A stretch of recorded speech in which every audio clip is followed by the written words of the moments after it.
ನಾಳೆ ಡಿಕೆ ಶಿವಕುಮಾರ್ ಅವರು ಪದಗ್ರಹಣವನ್ನು ಮಾಡ್ತಾ ಇದ್ದಾರೆ. ಈ ನಡುವೆ ಹೈಕಮಾಂಡ್ ಮೇಜರ್ ಬದಲಾವಣೆ ಮಾಡೋದಕ್ಕೆ ಸಜ್ಜಾಗಿದೆ.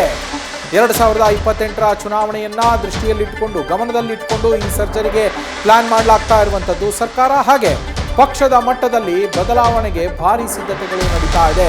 ಕೇವಲ ಸರ್ಕಾರದಲ್ಲಿ ಸಂಪುಟದ ಮಾತ್ರ ಅಲ್ಲ, ಪಕ್ಷದ ಮಟ್ಟದಲ್ಲೂ ಕೂಡ ಬದಲಾವಣೆಗೆ ಸಿದ್ಧತೆಗಳು ನಡೀತಾ ಇರುವಂಥದ್ದು.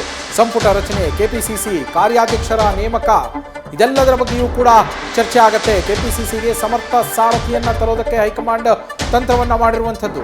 ಜೊತೆಗೆ ಪರಿಣಾಮಕಾರಿ ತಂಡವನ್ನ ಕಟ್ಟುವ ಲೆಕ್ಕಾಚಾರದಲ್ಲಿ ಹೈಕಮಾಂಡ್ ಇದ್ದು 2028ಕ್ಕೆ ಮತ್ತೊಮ್ಮೆ ಸರ್ಕಾರವನ್ನ ತರೋದಕ್ಕೆ ಪೂರಕವಾಗುವಂತೆ ತಂಡವನ್ನ ರಚನೆ ಮಾಡಲಾಗ್ತಾ ಇದೆ.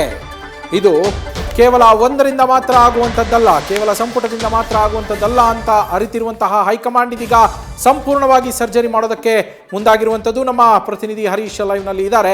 ಹರೀಶ್, ಮೇಜರ್ ಆಗಿ ಸರ್ಜರಿಯನ್ನು ಮಾಡೋದಕ್ಕೆ ಮುಂದಾಗಿದೆ ಕೆಪಿಸಿಸಿ ಕಾರ್ಯಾಧ್ಯಕ್ಷರಾಗಿರ್ಬೋದು, ಹಾಗೆ ಸಚಿವ ಸಂಪುಟದಲ್ಲಿ ಆಗಿರ್ಬೋದು, ಎಲ್ಲ ರೀತಿಯಲ್ಲೂ ಕೂಡ 2028ರ ಚುನಾವಣೆಯನ್ನು ಗಮನದಲ್ಲಿಟ್ಟುಕೊಂಡು ಈ ಪ್ಲಾನ್ ಅನ್ನು ಮಾಡಲಾಗ್ತಾ ಇರುವಂಥದ್ದು. ಯಾವ ರೀತಿಯಲ್ಲಿ ಹೈಕಮಾಂಡ್ ಪ್ಲಾನ್ ಮಾಡ್ತಾ ಇದೆ ಹರೀಶ್?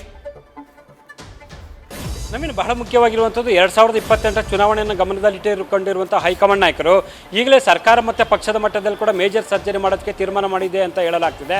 ಒಂದು ಸರ್ಕಾರದ ವಿಚಾರಕ್ಕೆ ಬಂದಂಥ ಸಂದರ್ಭದಲ್ಲಿ DCM ಹುದ್ದೆ ಸೃಷ್ಟಿಯಾಗಿರ್ಬೋದು, ಮತ್ತು ಪ್ರಬಲ ಸಮುದಾಯಗಳಿಗೆ ಆ ಸಮುದಾಯವಾರು ವೋಟ್ ಬ್ಯಾಂಕನ್ನು ಹಿಡಿದಿಟ್ಟುಕೊಳ್ಳುವಂಥ ಜಾತಿ ಸಮೀಕರಣ ಲೆಕ್ಕಾಚಾರದಲ್ಲಿ ಮಹತ್ವದ ಸ್ಥಾನಮಾನಗಳನ್ನ ಸರ್ಕಾರದ ಮಟ್ಟದಲ್ಲಿ ಕೊಡುವಂಥ, ಜೊತೆಗೆ ಪಕ್ಷದ ಮಟ್ಟದಲ್ಲೂ ಕೂಡ ಆಯಾ ಜಾತಿಗಳಿಗೆ ಪ್ರಾಮುಖ್ಯತೆ ಪ್ರಾಧಾನ್ಯತೆ ಕೊಡುವಂಥ ನಿಟ್ಟಿನಲ್ಲಿ ಕೂಡ ಹೈಕಮಾಂಡ್ ಮಟ್ಟದಲ್ಲಿ ಚರ್ಚೆ ನಡೆದಿದೆ ಅಂತ ಹೇಳಲಾಗ್ತದೆ. ಕೆಪಿಸಿಸಿ ಅಧ್ಯಕ್ಷ ಸ್ಥಾನವನ್ನು ದಲಿತ ಅಥವಾ ಹಿಂದುಳಿದ ಯಾವ ಸಮುದಾಯಕ್ಕೆ ಕೊಡಬೇಕು ಅನ್ನುವಂಥ ನಿಟ್ಟಿನಲ್ಲಿ ಚರ್ಚೆ ಆಗ್ತಿದೆ. ಸತೀಶ್ ಜಾರಕಿಹೊಳಿ ಅವರು ವಿಚಾರದಲ್ಲಿ ಕೂಡ ಪಾಸಿಟಿವ್ ಆಗಿದ್ರು ಕೂಡ ಅಲ್ಲಿ ಮುಖ್ಯವಾಗಿ ಸತೀಶ್ ಜಾರಕಿಹೊಳಿ ಅವರು ನಿನ್ನೆ ಕೂಡ AICC ಅಧ್ಯಕ್ಷ ಮಲ್ಲಿಕಾರ್ಜುನ್ ಖರ್ಗೆ ಅವರ ಜೊತೆ ಚರ್ಚೆ ನಡೆಸಿದ್ದಾರೆ. ಅವರು ನನಗೆ ಸಚಿವ ಸ್ಥಾನ ಇಲ್ಲದೇ ಇದ್ರೂ ಕೂಡ ಕೆಪಿಸಿಸಿ ಅಧ್ಯಕ್ಷ ಸ್ಥಾನವನ್ನು ನಿಭಾಯಿಸ್ತೀನಿ ಅನ್ನುವಂಥ ಮಾತನ್ನು ಖರ್ಗೆ ಅವರು ಮುಂದೆ ಹೇಳಿದ್ದಾರೆ ಅಂತ ಹೇಳಲಾಗ್ತಿದೆ. ಆದರೆ ಸಿದ್ದರಾಮಯ್ಯ ಅವರು ಈ ವಿಚಾರಕ್ಕೆ ಸಂಬಂಧಪಟ್ಟಂಗೆ ಆಕ್ಷೇಪಗಳನ್ನು ಕೂಡ ಸತೀಶ್ ಜಾರಕಿಹೊಳಿ ಅವರ ವಿಚಾರವಾಗಿ ಒಂದಷ್ಟು ಅಪಸ್ವರ ಎತ್ತಿದ್ದಾರೆ ಅಂತ ಹೇಳಲಾಗ್ತಿದೆ. ಹಾಗಾಗಿ ತಮ್ಮ ಉತ್ತರಾಧಿಕಾರಿ ಪರಮೇಶ್ವರ್ ಅನ್ನುವಂಥ ಹೆಸರನ್ನ ಕೂಡ ತೇಲಿಬಿಟ್ಟಿದ್ದಾರೆ ಅಂತ ಹೇಳಲಾಗ್ತಿದೆ. ಹಾಗಾಗಿ ಪರಮೇಶ್ವರ್ ಹೆಸರು ಕೂಡ ಕೆಪಿಸಿಸಿ ಅಧ್ಯಕ್ಷ ಸ್ಥಾನಕ್ಕೆ ಕೇಳಿ ಬರ್ತಾ ಇದೆ.